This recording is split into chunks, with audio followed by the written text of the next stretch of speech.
Tackling the global climate crisis, battling poverty and hunger, providing quality health care and education. Can the world meet its sustainability challenges?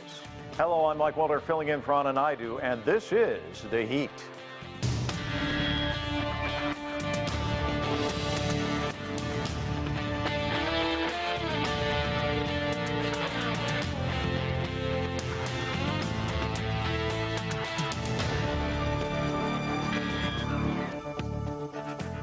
Representatives from all over the world are gathering in New York for the United Nations General Assembly meeting. And while much of the discussion over the coming days will focus on global hotspots and major political issues, the UN sustainability goals will also be on that agenda. One of those goals is the pressing need to tackle the climate crisis. And after extreme weather incidents from the Americas to Asia over just the last few months, the UN Secretary General had this message for global leaders. So my message to world leaders gathering here is clear. Lower the temperature now. Don't flood the world today. Don't drown it tomorrow. Ladies and gentlemen, the General Assembly is meeting at a time of great peril. Some strong words there. We have a wonderful panel to weigh in on all of this. Joining us from Virginia is Saeed Mohammad-Ali. He's an adjunct professor at Johns Hopkins University. Also with us from Phoenix is Mahmoud. He is a senior fellow and director of the Climate and Water Program at the Middle East Institute. Joining us too from Virginia is Changhua. She is the CEO of the Beijing Future Innovation Center. And from Sao Paulo, Brazil, we're joined by Carlos Joly. He's an emeritus professor at the University of Campinas. Welcome all of you to the show. Mohammad-Ali, let me begin with you. It seems like every night we have these stories of just extreme weather, violent weather. We're looking at flooding in Pakistan, for example, and we just heard from the UN Secretary General. Let's listen to him again as he talks about what's happening in Pakistan. I have just returned from Pakistan, where I looked through a window into the future. A future of permanent and ubiquitous climate chaos on an unimaginable scale. Devastating loss of life, enormous human suffering, and massive damage to infrastructure and livelihoods. Mohammad-Ali, is it the window of the future or is it the window of the present? We have so many of these stories, just like Pakistan. Just how dire is it? Certainly. I mean, it's not something that is going to happen in the distant future. It is very much upon us. So while we have to curb emissions, we also simultaneously have to deal with the impacts as they are being manifested, particularly, in parts of the world which have had very little to do with causing this kind of climate change, right? And after seeing it with his own eyes, UN Chief Antonio Guterres, he called this, a monsoon on steroids. And, Pakistan, even 10 years ago, had unprecedented floods, which had inundated large parts of the country and caused billions of dollars in damage. The current floods are worse. There's, immense, as yet not even calculated damage to livestock, infrastructure, and, to the lives and livelihoods of people. Malaria, dysentery, diarrhea, dengue are on the rise. Now, in the longer term, I mean, after the immediate need of providing relief and food and addressing, these waterborne diseases, there's going to be this influx into urban megacities like Karachi and Lahore, which are already bursting at the seams. Right, so there is a National Disaster Management Agency, but its presence in the provinces and at the lower levels of government is hardly effective. The military has stepped in, as it does in times of crisis, given that this is the institution which gets the most amount of resources. International aid is coming in, but it's trickling in, and it is just a drop in the bucket. The need is in billions of dollars, and the pledged aid is around 150 million. Yeah. Right, so this was already a country that was struggling with high inflation, serious economic challenges. I mean, alongside Sri Lanka, it was on the brink of default. There's an immense political crisis which is ongoing, and there's mudslinging going on, right, while the floods are taking the toll on those with very little resilience as they are. Yeah. Right, so lastly, I would just like to say that, while Pakistan has, has a very small ecological footprint, it needs all the support it can get. And, right now it's calling out to the rest of the world saying, I think Pakistan itself does not have a good record on climate change and preventing, environmental problems because its economy is so small, its footprint is minuscule. However, it's largely directing these calls at the US and the EU. I think it should be talking more directly also to China, which has been helping it, right? Has given it pledged $60+ billion for the China-Pakistan economic corridor. And I think that there's long-term need to green CPEC now. And doing so, because it's a flagship for the larger Belt and Road Initiative, would provide valuable lessons, right? Because China is under criticism for Belt and Road not being green, not being sustainable. Mohammad-Ali, we've got a lot of ground to cover. It's important, everything you just said, but when you look at the landscape, Mahmoud, let's talk about the Middle East and North Africa. We're seeing soaring temperatures there. Give us the landscape there. Absolutely. First of all, thanks for having me on. And I think this year has really been a banner year in all the wrong ways of how climate has impacted the region. Certainly, what my colleague said, Said Mohammed, in terms of what's happening in Pakistan just recently, right? The flooding. At the same token, we saw a very significant heat wave.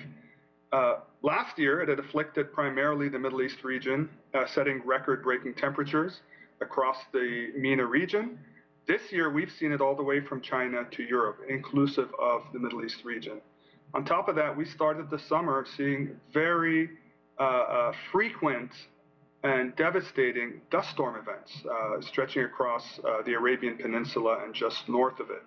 So we've seen a number of impacts that have demonstrated, certainly if we just look at this year, but also when we look at the things that happened last year, the heat wave in the Middle East region, the cyclonic activity that affected the Arabian Peninsula, and I'd argue we're getting into that period right now. There may be some more alarming impacts to follow.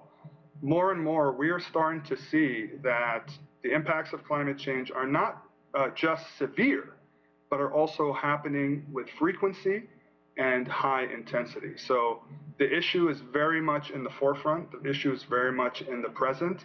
And there is fear, to some of the points that were just raised in the front of of the presentation, that lack of action is no longer an option. Not even lack of action, lack of insufficient action. Yeah, and Mahmoud, you were talking about those dust storms. We were showing some images from Baghdad. People can't even see in front of them. These storms, incredible. But we're also having a problem with water scarcity, right? Yep, absolutely.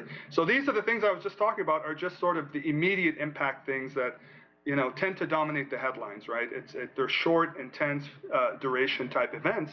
But let's not forget the drought issues that have been persisting over years. They tend to get less focused because they're more slow moving and not as stark in comparison. But stuff that's been happening over the last few years, when we think about, say, the Tigris-Euphrates river system, less water being generated at the headwaters of that river system in Turkey, and how that trickles down, in this case literally, down to Syria and Iraq, there is a potential issue of upstream versus downstream conflict because of water hoarding that's occurring at the front end, because there's not enough water to share in the system, certainly less than what is expected on an average or normal water year. So those other impacts are still also happening, but albeit more slowly, but still quite significant. Yeah, Changhua, we're talking about too much water in Pakistan, water scarcity in other parts of the world. In China, we're seeing flooding there as well, aren't we? Definitely. China probably offers another window of the new normal of climate chaos and calamities. If you look at the summer, and nearly 3/4 of China's land territory is either scorched due to prolonged record-breaking extreme heat waves and severe droughts, or underwater, and due to heavy rainfalls and flooding in some parts of the country there as well. More than 900 million people's livelihoods have been impacted negatively, and in 17 provinces. And according to some numbers coming out now, about 2.2 million hectares of agricultural land have been impacted. So the impact have been devastating if you look at the energy system, the food system, and the water system. And definitely they've been shocked and devastated, impacting everything from people's lives to cities to all the economic sectors, including power sector there as well. In the meantime, if you look at other impacts like the transportation, urban operation, we pretty much on top of the COVID lockdown. China also experienced something called extreme weather disasters, shutdown this summer. And on one side, I think China's current emergency response or climate adaptation infrastructure and the capability has been tested. In the meantime, we are learning hugely through that process. Hopefully through that process, we'll be able to know how to enhance further the capability of resilience adaptation. Changhua, I was just in Greenland, and you go out on a boat and you see these glaciers and they're melting, and you talk to people in Greenland and they say what happens in Greenland doesn't stay in Greenland, in that what's happening there is going to impact the rest of the world. And we're seeing scientists saying that global warming is going to sharply increase extreme rains in South Asia. We're seeing problems there already, but it can get even worse. Give us an idea of what we're looking at. Absolutely. I think the latest report from UN called United in Science has sent out another sort of alarm to the global community. The situation is really getting worse, and particularly around the tipping points. And you mentioned Greenland, that's been already recognized as one of the 16 identified tipping points already in terms of the fast melting of the ice cap, ice sheets there. For Asia, for Southeast Asia in particular, we have the third polar, we call, the Himalaya. In China, we call it Tibet-Qinghai Plateau.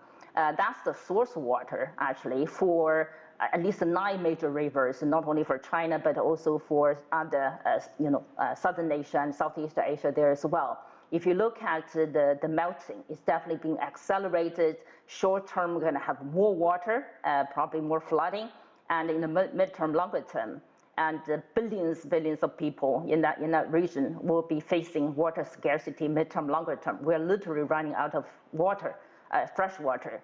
And we all know water is life. That's really dangerous trend we don't want to have. Well, let's talk about life. Let's talk about lungs. Carlos, as we know, Brazil, the Amazon described as the lungs of the world. We're seeing so many fires there. I think the worst on record in at least the 5 years, last 5 years, happening in August in terms of fires there. Give us a sense of what we're seeing in the Amazon and in Brazil. Well, first, thank you for having me in. It's really a disaster that what we are seeing happening in the Amazon region. Perhaps because this is a year where we are going to have election, and there is a possibility of a change in government, that everyone that still has a possibility of getting a piece of land in the Amazon is burning the forest and using it to create a market for selling land in the future. And this is changing completely the weather regime in Brazil already.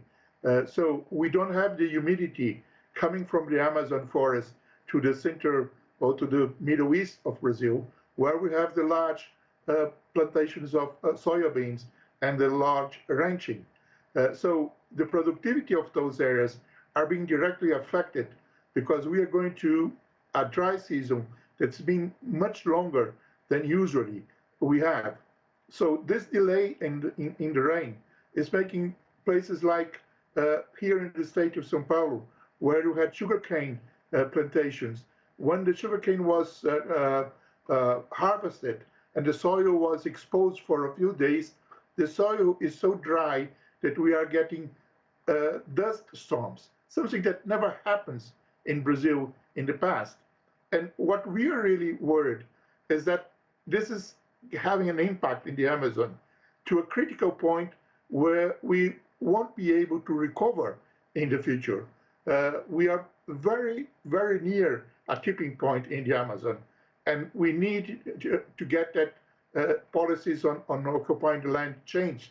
At the same time, if you don't have the water, you don't have food production. So we are looking for next year to another of those SDG goals, that is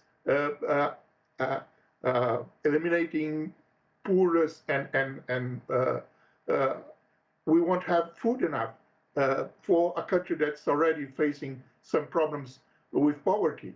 So it's not looking at the future.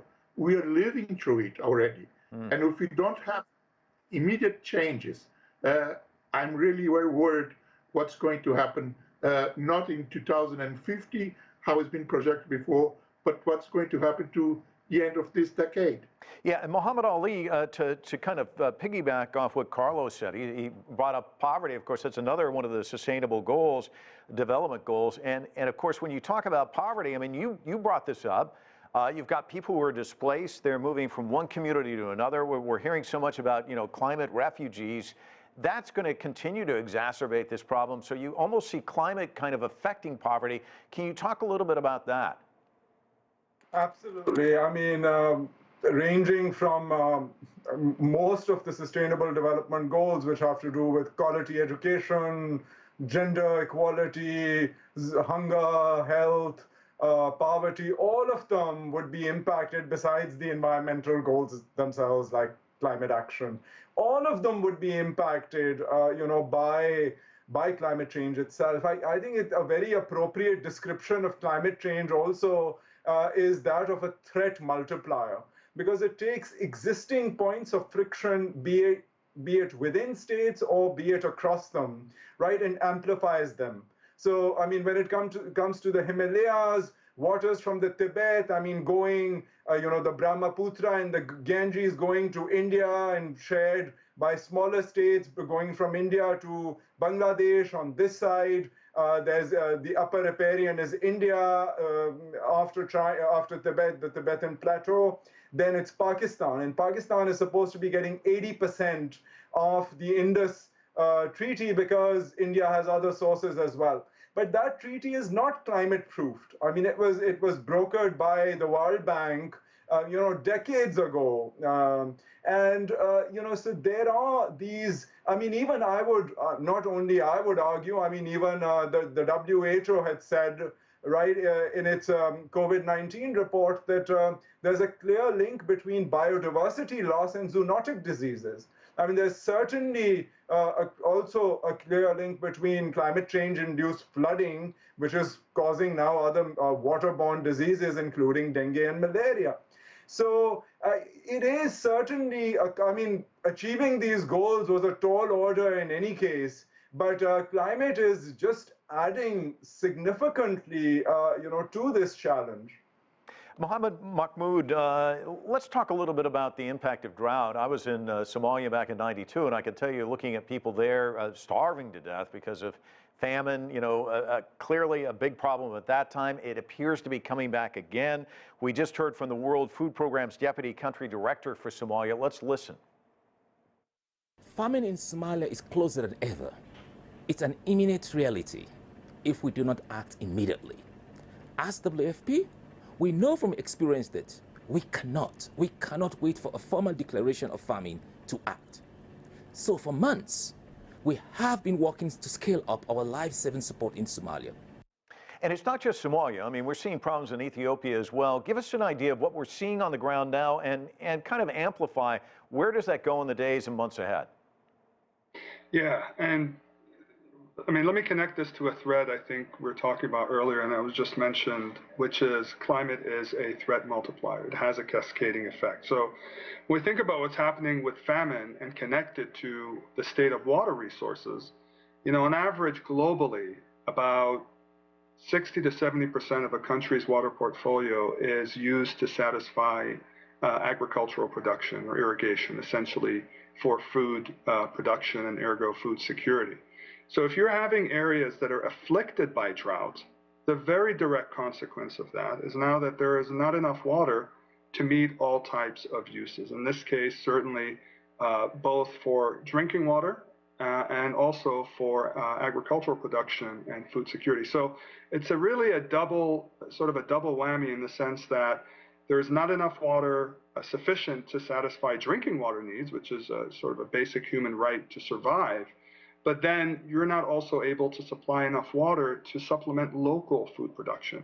So I think these two sort of consequences in conjunction with climate change driven drought has really exacerbated those conditions, certainly when we think about what's happening in Somalia, Ethiopia, but really you could argue in a larger sense in areas that maybe have very finite water resources and at the same token don't have the ability to get non-conventional water supply sources. They're truly dependent on fresh water supply, whether surface systems, if existing, and large parts of North Africa and Middle East do not have that, or groundwater supplies, which are then heavily depleted because of absence of other water supply sources and don't have the resources and financial capabilities to invest or get investment in non-conventional things like desalination, wastewater treatment, or recycling to boost what little water supplies are available. I'd argue those are sort of the trigger points that really compound the poverty and, in this case, famine issues that the Horn of Africa is seeing.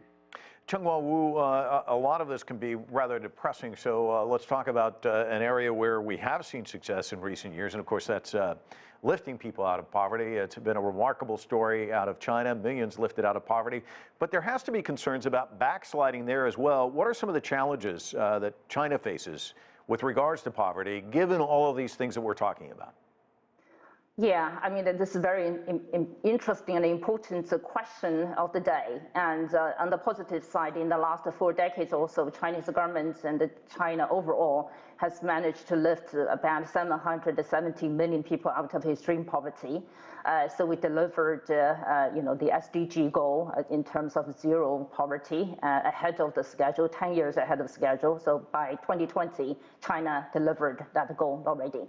But as you said, with all the climate change we're talking about here, with COVID, public health crisis, with the energy crisis, with the war, geopolitics, everything like that, there's a huge risk in terms of backsliding. So that means actually, even though for China that the extreme poverty alleviation goal has been delivered, it continues to be a major challenge because $1.9 every day, every person is not the goal. You want to just, that's it, right? People pursue, better improved living quality or lifestyle living qualities there. So it's not a one-time or short-term goal, it's a long-term. So it continues to be a major mandate target or, for the Chinese government to advance that agenda. So on one side, China definitely has showcased to the world in terms of how it had delivered the goal in terms of, if you look at the infrastructure, energy system, transportation system, all the preferential policies geared towards a rural population, rural development, we call it rural revitalization, and really addressing the need down to the household level. So there's so much probably the rest of the world could look into. But in the meantime, as we're talking about here today, climate change is literally devastating the countries. A lot of development, achievements so far, and we need to figure out how to move forward to make better. Yeah. Well, Carlos, Brazil has made some headway. Of course, the pandemic has resulted in a lot of people slipping back into poverty. What are some of the challenges there? There's an election coming up. Is that going to make much of a difference? Yeah, we hope that it's going to make a lot of a difference because we had almost eradicated poverty and hunger by 2008, 2010, and now 12 years later, 20% of the population is back in poverty and suffering from extreme hunger.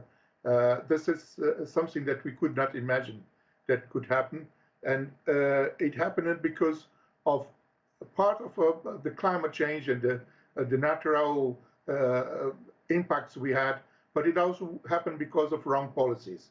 And I think we are going to have elections in the first week of October, and we are hoping to have a complete change in government, to return to a government that was able to reduce deforestation in the Amazon, that was able to bring a lot of Brazilians out of poverty and hunger. And we are hoping that we can finish this election on the first round in early October. But as it's been said before, this cascading effect of climate change and the destruction of loss of biodiversity in the Amazon region is something that is not only impacting Brazil, it's impacting South America as a whole, because the climate, the regional climate, depends on the functionality of the forest.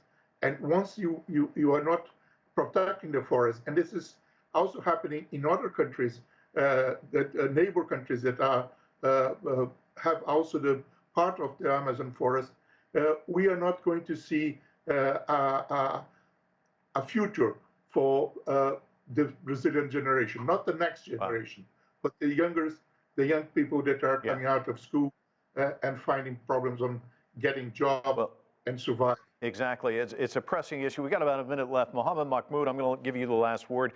What are your hopes coming out of the UNGA gathering in New York? You know, Greta Thunberg, as you know, in Glasgow said it's a lot of blah, blah, blah. We're obviously going to hear pronouncements. But what would you see as a step forward coming out of New York?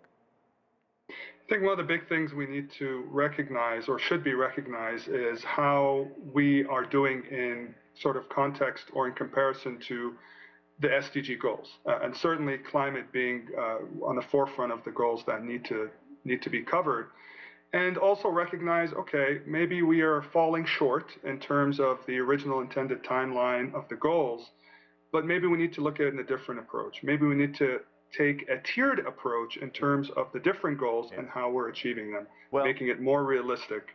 Yeah, well, tiered approach may have to be the goal there. I want to thank all of you for joining us. A very important discussion. We're completely out of time, unfortunately. Thanks so much for joining us for another edition of The Heat.